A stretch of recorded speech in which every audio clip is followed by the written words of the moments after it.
The blame game is underway as President Biden's trip to the Middle East is getting modified after a country backs out of a planned summit. Protests erupting in the West Bank Tuesday night after an explosion at a hospital in Gaza. The aftermath: rubble, burned out cars, chaos. The hospital struck by a rocket blast that the Hamas-run health ministry says killed 500 people. The Israel Defense Forces doubling down, blaming Palestinian militants.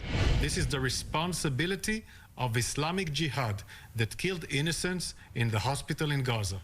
The IDF also tweeting this highly produced video. On October 17th, Islamic Jihad destroyed a hospital in Gaza. But Hamas is blaming the IDF, and thousands of pro-Palestine protesters agree.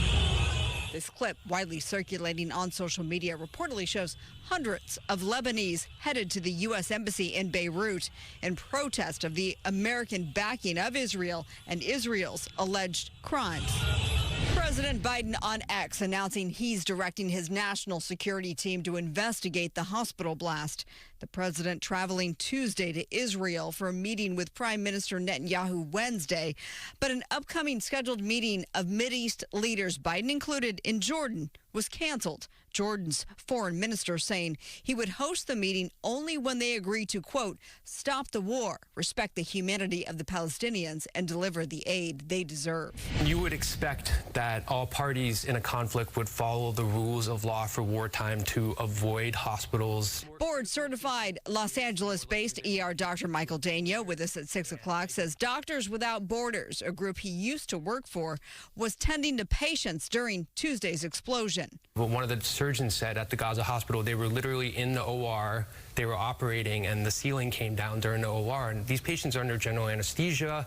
They probably have their abdomen exposed if they're trying to repair like a traumatic injury, and then the ceiling comes down, and you continue to do the best you can to treat the patients during those situations. Doctors Without Borders calling the attack a massacre, in a statement saying hospitals are not a target. This bloodshed must stop. Enough is enough.